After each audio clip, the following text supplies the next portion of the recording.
No silêncio das páginas da Bíblia, escondida entre nomes que ressoam com força ao longo dos séculos, existe uma mulher quase invisível, de quem poucos se lembram ou conhecem.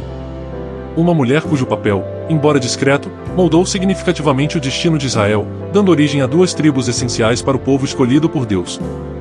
Seu nome é Asenate, esposa do famoso José, o governador egípcio cuja história, marcada pelo sofrimento, fé e redenção, é amplamente conhecida e reverenciada.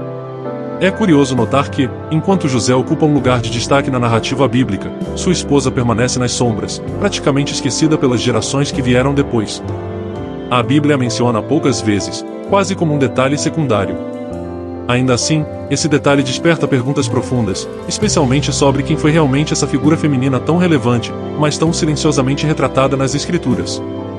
Para começar a entender melhor esse personagem enigmático, é necessário perceber o intrigante contraste entre a importância real de Asenate e a escassez de detalhes sobre ela.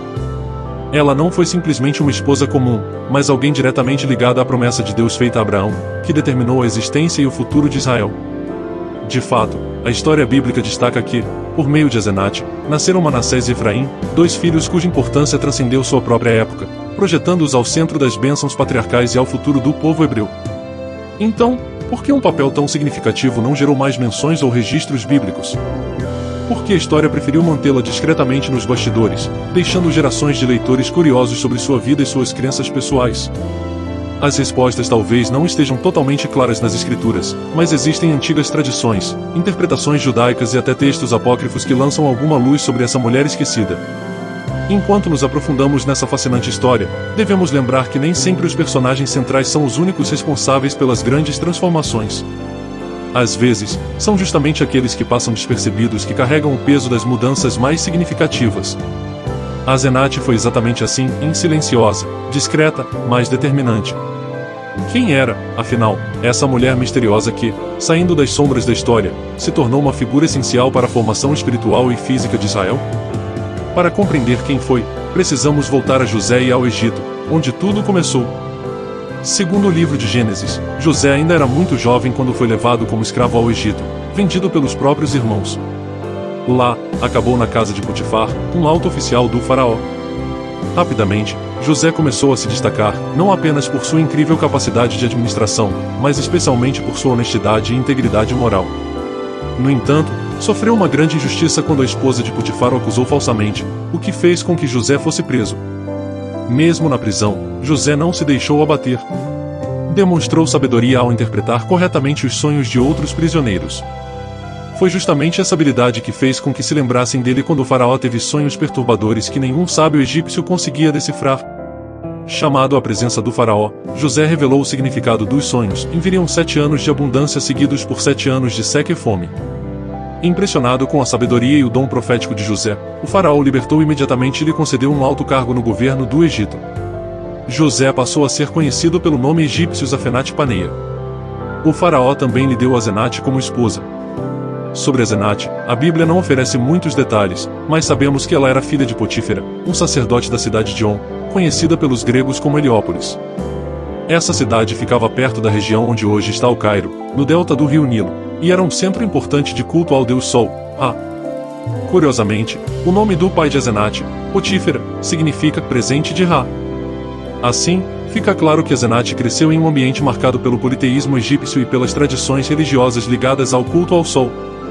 Embora não haja informações específicas sobre seu dia a dia, é provável que ela tenha tido uma vida de grande conforto e um status social elevado, já que era filha de um sacerdote. Alguns especialistas acreditam que o nome Asenate tem origem egípcia e significa algo como dedicada à deusa Neit, uma divindade associada à guerra e à caça. Na narrativa bíblica, José se casa com Asenate logo após ser promovido ao cargo de governador. Não há registro de um relacionamento prévio entre eles nem de qualquer tipo de aproximação antes do casamento. Parece ter sido uma decisão estratégica do faraó, possivelmente para fortalecer os laços políticos com a influente classe sacerdotal. José tinha aproximadamente 30 anos quando isso aconteceu, e não há menção na Bíblia de qualquer outro casamento dele, o que sugere que Asenate pode ter sido sua única esposa. O casal teve 2 filhos durante os 7 anos de abundância que precederam a grande fome. O primeiro filho recebeu o nome de Manassés, que significa aquele que faz esquecer, provavelmente simbolizando o esquecimento dos sofrimentos passados de José. Segundo a Bíblia, José escolheu esse nome cheio de significado para seu primogênito como uma expressão de alívio e gratidão, pois Deus o havia ajudado a esquecer os momentos difíceis e a saudade que sentia da casa de seu pai. O segundo filho foi chamado de Efraim, que significa prosperidade e abundância. José explicou claramente que escolheu esse nome porque Deus o havia feito prosperar justamente no lugar onde antes havia sofrido tanto.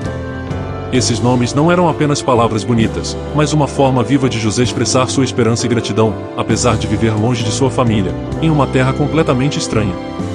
Mais adiante, no capítulo 48 do livro de Gênesis, acontece algo surpreendente quando Jacó reencontra José. O patriarca decide abençoar de maneira especial os filhos de José, praticamente adotando-os como seus próprios filhos. Isso fez com que Manassés e Efraim se tornassem cabeças de tribos, assim como os demais filhos de Jacó. Porém, no momento da bênção, Jacó faz algo inesperado. Em vez de dar a bênção principal ao filho mais velho, Manassés, ele coloca sua mão direita sobre a cabeça de Efraim, o mais jovem. José tentou corrigir seu pai, pensando que ele estava enganado, mas Jacó afirmou com firmeza que estava seguindo a orientação divina. Essa bênção especial teve grande importância na história, pois fez com que Efraim se destacasse como a tribo mais poderosa e numerosa do reino do norte de Israel, dando origem a figuras históricas notáveis, como Josué e o profeta Samuel. Embora Zenate, a esposa egípcia de José, tenha desempenhado um papel crucial como mãe desses dois homens importantes, a Bíblia mal menciona detalhes sobre sua vida. Não se sabe como ela viveu na corte egípcia, nem como foi sua relação com Jacó, seu sogro, ou com seus cunhados, que mais tarde se mudaram para o Egito por causa da grande fome. Essa falta de informações é bastante comum no Antigo Testamento, especialmente em relação às mulheres que, apesar de terem papéis importantes, não exerceram funções proféticas nem lideranças de destaque. O fato de Asenate ser egípcia ainda desperta muita curiosidade, pois levanta questionamentos sobre sua religião e como ela se encaixou na fé monoteísta da família de José. Essa escassez de detalhes gerou muitas histórias e teorias dentro da tradição judaica, especialmente para explicar como José, filho de Jacó, pôde se casar com uma mulher egípcia, filha de um sacerdote pagão, e ainda assim ter filhos plenamente reconhecidos dentro da aliança de Deus. Isso deu origem a diversas lendas, interpretações e até textos apócrifos. Um exemplo está no Midrash, uma antiga literatura judaica que expande as narrativas bíblicas. Uma das histórias sugere que Asenate seria filha de Diná, a única filha de Jacó. Segundo essa versão, após Diná ter sido violentada por Siquém, ela engravidou e deu à luz uma menina, que posteriormente foi enviada ao Egito, adotada por Potifar e criada como sua própria filha. Nesta versão da história, o pai adotivo de Asenate teria sido o próprio Potifar, o oficial egípcio a quem José serviu antes de ser injustamente preso devido às mentiras inventadas pela esposa de Potifar. Em algumas tradições, Potifar até planejou matar José, mas Asenate o convenceu da inocência do jovem, fazendo com que ele decidisse apenas enviá-lo para a prisão, em vez de executá-lo. Outra tradição bastante curiosa afirma que Asenate tinha origem israelita e não egípcia. Segundo essa interpretação, antes de ser enviada ao Egito, Jacó colocou um amuleto especial em seu pescoço, com uma inscrição dedicada ao Deus de Israel. Anos depois, José reconheceu esse amuleto e percebeu que Asenate fazia parte da família de Jacó. Dessa forma, casar-se com ela não seria um problema, pois ela não era estrangeira em termos espirituais ou étnicos. Existe ainda outra maneira de entender essa história, e Asenate realmente teria sido criada como egípcia, em uma cultura repleta de deuses diferentes. No entanto, ao conhecer José, ela teria decidido abandonar os ídolos e se converter ao único Deus de Israel. Essa ideia é reforçada pelo fato de que José sempre demonstrou fidelidade e devoção ao Deus verdadeiro, o que teria influenciado profundamente Asenate, levando-a a abraçar totalmente a fé de José. Assim, sua história representaria uma conversão sincera, tornando-se uma prosélita, assim como outras mulheres estrangeiras mencionadas na Bíblia, como Raabe e Ruth. Asenate, então, seria mais um belo exemplo de alguém que, apesar de ter origens diferentes, escolheu seguir o Deus verdadeiro com sinceridade, recebendo a honra de ver seus filhos plenamente aceitos como parte do povo de Deus. A intrigante história do relacionamento entre José e Asenate despertou tanto interesse que inspirou uma antiga obra escrita em grego chamada José e Asenate. Esse texto não faz parte da Bíblia oficial, mas circulou amplamente no mundo antigo, especialmente entre os séculos II a.C. e a.C. Muito provavelmente, essa obra foi escrita em Alexandria por algum judeu ou por alguém muito ligado à cultura judaica da época. Na narrativa dessa obra, a história adquire um tom dramático e romântico, típico dos relatos gregos. Asenate é descrita como uma jovem muito bela e orgulhosa de sua origem rica e poderosa.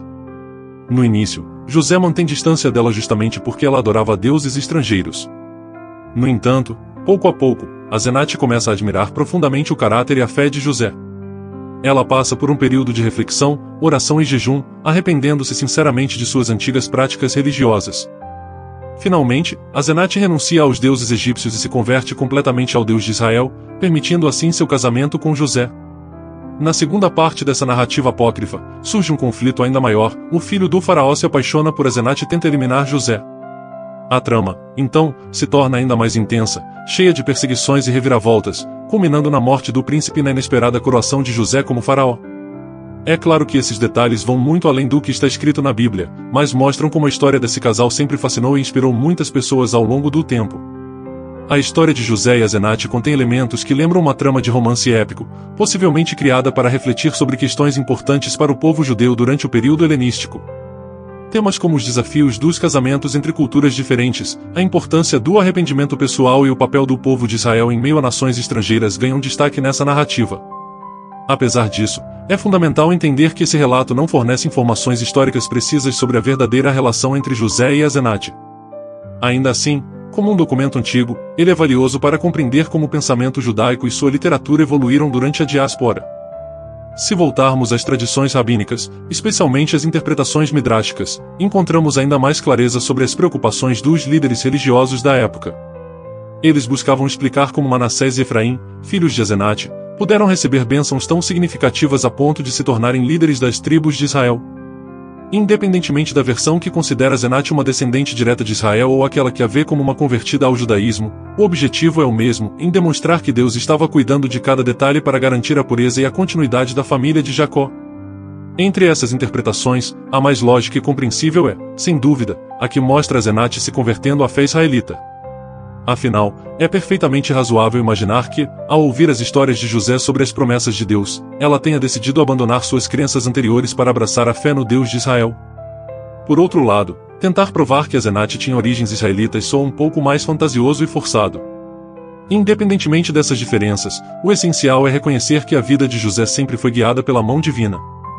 Seu tempo no Egito não foi uma simples coincidência, mas parte de um plano maior, salvar muitas vidas da fome e proteger a família escolhida por Deus para cumprir suas promessas. Nesse contexto, Asenate surge como mais um exemplo de como Deus age em circunstâncias improváveis, transformando a filha de um sacerdote egípcio em uma importante matriarca na história do povo de Israel. Se você gostou deste conteúdo, não se esqueça de deixar seu like, compartilhar este vídeo com seus amigos e familiares e se inscrever no canal para mais histórias incríveis e inspiradoras como esta. Obrigado por estar aqui e nos vemos no próximo vídeo. Deus te abençoe.